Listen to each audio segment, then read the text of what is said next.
Às vezes, um sonho é só um sonho. Mas, e se não for?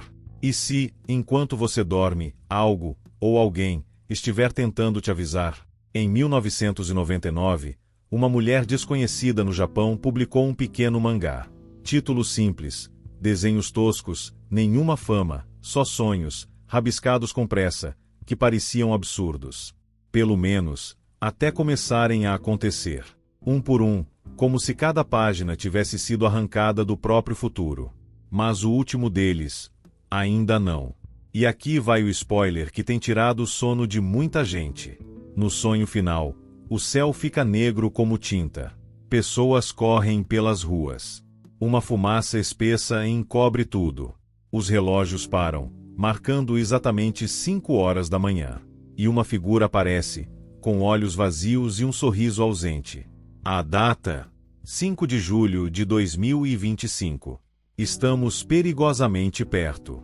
O que será que ela viu? E por que esse dia, esse horário, e esse olhar vazio parecem anunciar o fim de alguma coisa que ainda nem começou? Agora é tarde para voltar atrás. Respire fundo, porque vamos em busca de um dos mistérios mais perturbadores do Japão moderno. Ah, e dizem que quem curte se inscreve antes do vídeo terminar. Evita sonhar com olhos que não piscam. Boa sorte.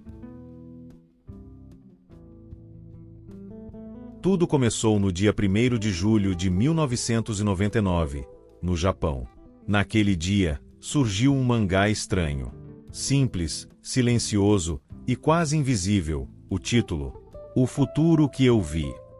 Ninguém deu importância. Não tinha desenhos bonitos. Não era de um autor famoso. Nenhuma propaganda, nenhum destaque. Por dentro, o que se via eram apenas sonhos. Sonhos esquisitos, desenhados a lápis, com frases curtas rabiscadas nas margens. Parecia só o diário de alguém perturbado. Às vezes os traços eram confusos, outras vezes, sombrios demais para entender. Mas então, algo aconteceu, algo que mudou tudo. No dia 11 de março de 2011, um terremoto devastador atingiu o Japão. Veio acompanhado por um tsunami brutal, que engoliu cidades inteiras. Mais de 15.000 pessoas morreram. Milhares desapareceram sem deixar rastro. E o país, conhecido por sua tecnologia avançada, parecia impotente diante da fúria do mar. Enquanto o mundo chorava em silêncio, uma descoberta inesperada começou a circular na internet japonesa. Alguém encontrou aquele mangá antigo. E ao abrirem suas páginas, ficaram horrorizados com o que estava lá. Uma das páginas mostrava uma cidade costeira, desenhada de forma simples, quase como se fosse o rascunho de uma criança. No céu, nuvens negras pairavam pesadas, cobrindo tudo com uma sensação de presságio. E no canto da folha, quase escondida, a artista havia escrito, com uma caligrafia trêmula: Um grande desastre. Ondas gigantes. Pessoas correndo. Tudo sendo levado. Para quem visse aquilo em 1999, parecia só mais um sonho estranho. Talvez dramático demais, talvez sem sentido. Mas agora, em 2011, depois do tsunami, aquela imagem ganhou um peso que ninguém podia ignorar. O desenho, que antes parecia inofensivo, agora soava como um aviso esquecido. Como se algo, ou alguém, estivesse tentando alertar, e ninguém ouviu a tempo. As redes sociais japonesas começaram a fervilhar. Cópias digitais do mangá foram compartilhadas. Comparações lado a lado mostravam o inacreditável. O cenário do desenho era chocantemente parecido com as imagens reais do desastre. A curiosidade se transformou em inquietação. Mais pessoas começaram a buscar os outros sonhos registrados naquele estranho livro. E foi aí que surgiu algo ainda mais perturbador. A página do tsunami não era a única. Várias outras pareciam retratar eventos que já haviam acontecido. Deslizamentos de terra, acidentes com trens, até mesmo figuras políticas, tudo descrito com palavras vagas, imagens distorcidas, mas agora vistas sob outra luz, pareciam profecias camufladas. Alguns leitores descartaram como simples coincidência. Outros começaram a ver o mangá como um oráculo moderno, um livro sombrio que sussurra o futuro. E o mais curioso, A autora nunca quis chamar atenção. Ela não apareceu em programas de TV, não escreveu livros explicando seus sonhos. Apenas dizia que as imagens vinham sozinhas, como visões que ela era forçada a registrar. Como se fosse apenas uma mensageira. Um canal para algo que ela mesma não compreendia. Ela nunca explicou de onde os sonhos vinham. Mas também nunca disse que pararam. Em um mundo onde quase tudo pode ser rastreado. Onde nomes, rostos, endereços e até pensamentos se tornam dados. O fato de alguém permanecer completamente oculto por mais de 2 décadas. É mais do que estranho, é assustador. À medida que o nome Tatsuki começava a se espalhar como fogo pelas redes, o mistério só aumentava. Quem era essa pessoa? Por que ninguém a conhecia? Como alguém assim simplesmente desaparece? O vazio deixado pela sua ausência foi rapidamente preenchido por impostores.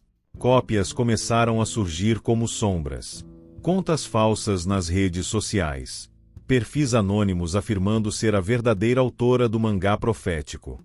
Eles postavam supostos novos sonhos, faziam previsões, e mergulhavam o público num estado de confusão total. Alguns começaram a dizer que tudo era uma farsa elaborada.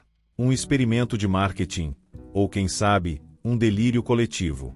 Outros foram além, sugeriram que Tatsuki nunca existiu de verdade. Que o nome era apenas um disfarce. Uma fachada para algo maior. Talvez uma organização secreta. Ou pior, um produto nascido das sombras, criado por forças que operam fora do alcance da nossa compreensão. Forças que sabem exatamente como manipular medo, crença e dúvida. E então, algo inesperado aconteceu. Em outubro de 2023, justamente quando o interesse pelo mangá estava reacendendo, Tatsuki ressurgiu. Mas não com alarde. Não com vídeos, entrevistas ou aparições públicas. Ela simplesmente relançou o livro original. O futuro que eu vi voltou às livrarias. Mas dessa vez, algo havia mudado. O livro agora estava completo. Não era mais apenas uma coleção de sonhos rápidos rabiscados em papel. Havia explicações, havia contexto. Era como se, finalmente, alguém tivesse aberto uma janela para dentro da mente de Tatsuki. E nesse novo capítulo, ela revelou algo mais. Coisas que ninguém sabia. Pequenas pistas sobre sua identidade. Fragmentos da sua história pessoal. Detalhes que só tornavam o mistério ainda mais profundo. Mas havia uma revelação que eclipsava todas as outras. Algo que estava guardado desde o começo. Um último sonho. Um que, segundo ela, ainda está por acontecer. Ela nasceu em 2 de dezembro de 1954, na província de Kanagawa. Hoje, vive em Yokohama, uma cidade portuária onde o vento sopra histórias antigas, e as marés carregam segredos não contados. Durante a infância, parecia uma menina comum. Gostava de pintar, cantar, e passava horas olhando pela janela, perdida em pensamentos que iam além do que uma criança deveria imaginar. Mas algo nela era diferente. Algo que só ela conhecia. Tudo começou aos 9 anos. No silêncio da noite, em sonhos que pareciam mais reais que a vigília, um velho surgia.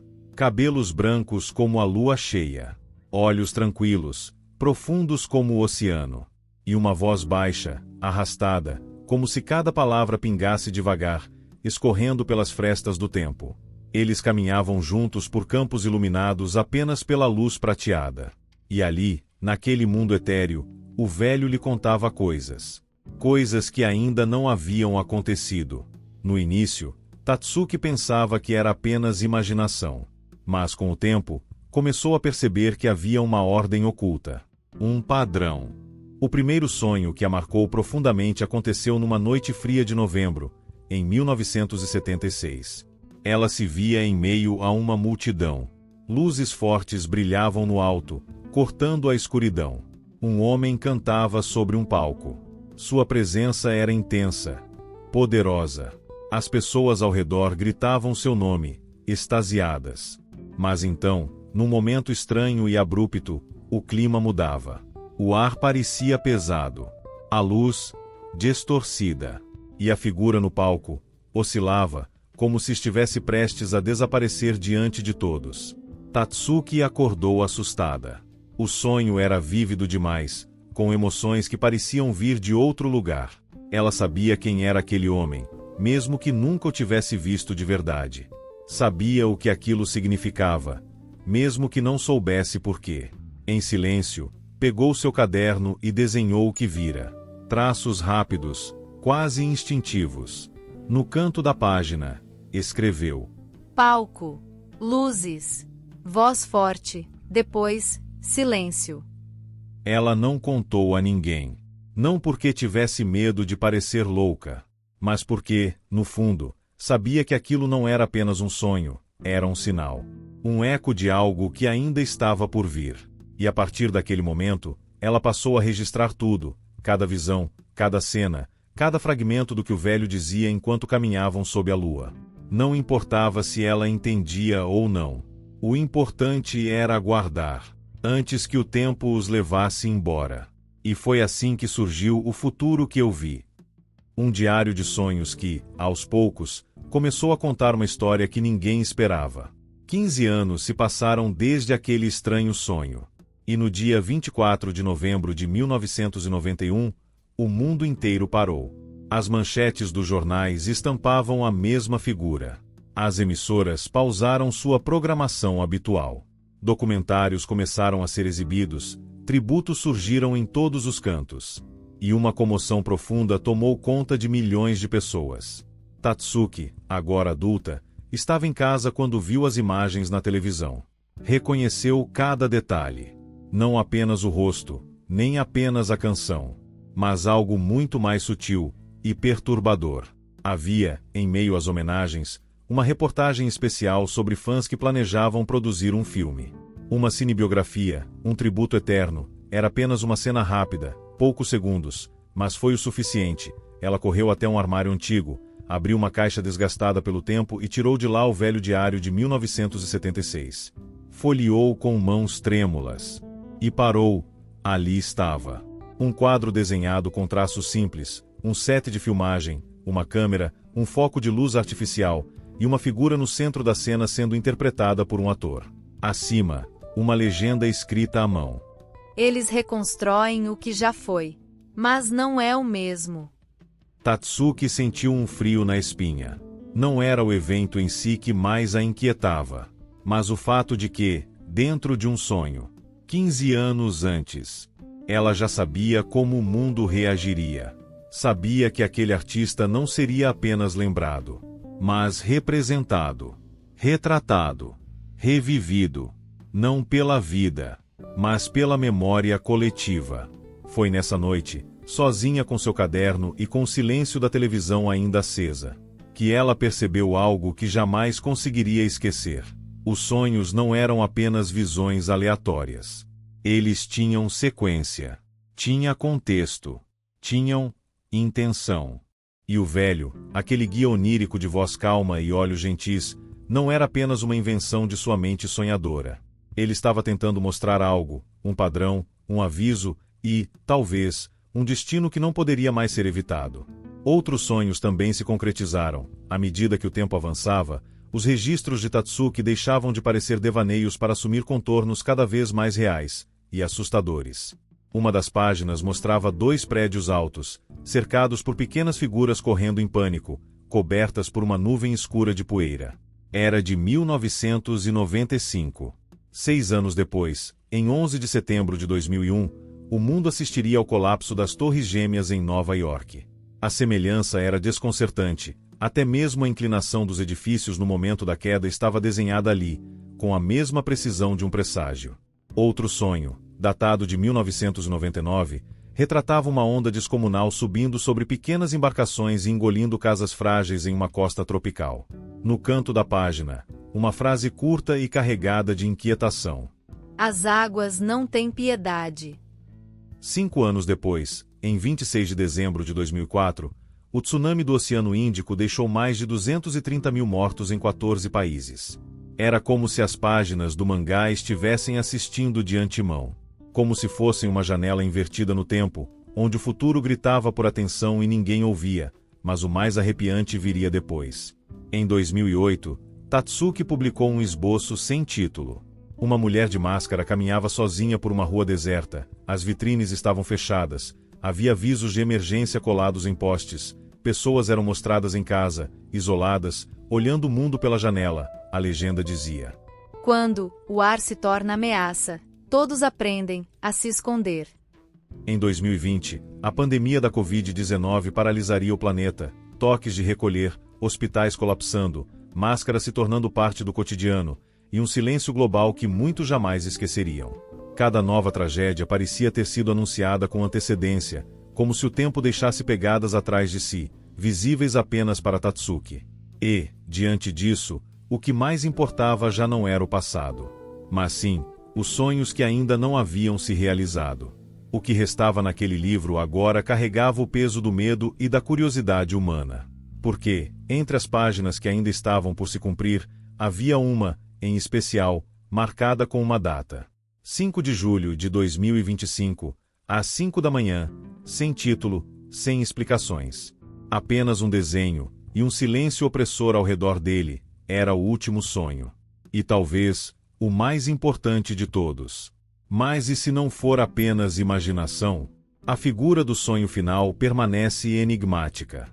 Observa tudo à distância, imóvel, como se não pertencesse ao mesmo mundo das vítimas em fuga. Seus olhos, ou o vazio onde deveriam estar, parecem atravessar o papel. E aquele sorriso não é um sorriso de felicidade. É a expressão de algo que já sabe o que vai acontecer, e que, de alguma forma, aceita ou até se alimenta disso. Uma entidade, um símbolo. Ninguém sabe ao certo. E Tatsuki também não explica. Ela apenas a desenhou e escreveu. Chi, Hainu, Saigo. O fim de um dia distante. Uma frase simples, mas carregada de um peso incômodo. Não se trata do fim do mundo, não exatamente, mas de algo que termina, algo que não pode voltar. Teóricos do ocultismo tentaram decifrar as possíveis camadas do sonho. Alguns acreditam que seja uma metáfora para o colapso de uma era, política, espiritual, talvez tecnológica. Outros sugerem que o céu negro e os relógios parando representam uma anomalia no tempo, uma ruptura entre mundos. Há até quem veja sinais de um evento cósmico, algo que alteraria o curso da realidade de forma sutil, porém irreversível. Céticos insistem, é tudo mito moderno, fabricado por coincidências e pela força da repetição. Mas mesmo eles evitam falar sobre isso às 5 da manhã. Porque a dúvida, mesmo que pequena, já foi plantada. E cresce, com a chegada de julho de 2025, fóruns, vídeos, podcasts e comunidades inteiras se dedicam à teoria sobre o último sonho. Há quem prepare vigílias, outros já marcaram transmissões ao vivo para documentar o que acontecerá, ou não acontecerá, naquele dia. E há os que simplesmente decidiram não dormir naquela madrugada. Enquanto isso, Tatsuki permanece em silêncio. Nenhuma nova declaração, nenhuma nova imagem, como se ela tivesse cumprido sua missão, e agora, resta apenas esperar, na escuridão, na dúvida. E no mais profundo dos silêncios, aquele que só precede as grandes revelações. E assim, ficamos diante de um enigma que escapa às explicações fáceis. Um mangá obscuro, publicado por uma mulher quase invisível ao mundo, trouxe à tona sonhos que pareciam impossíveis, até que começaram a se tornar reais.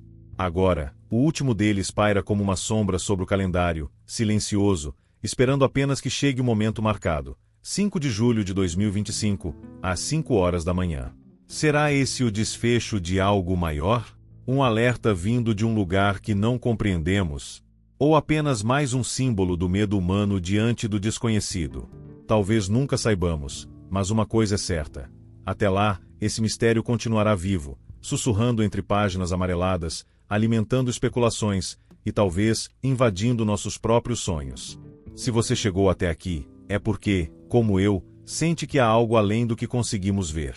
Então, me diga nos comentários. Você acredita que algo acontecerá exatamente às 5 horas da manhã do dia 5 de julho de 2025? Ou tudo isso não passa de uma coincidência bem contada? E se quiser mergulhar ainda mais fundo nesse tipo de mistério, onde realidade e pesadelo andam lado a lado, inscreva-se agora no canal. Assim, Você não perde nenhum detalhe quando voltarmos com mais histórias sombrias como esta, ou quem sabe, com a continuação desse caso, caso algo realmente aconteça naquela manhã. Até lá, mantenha os olhos abertos. E os sonhos, bem vigiados.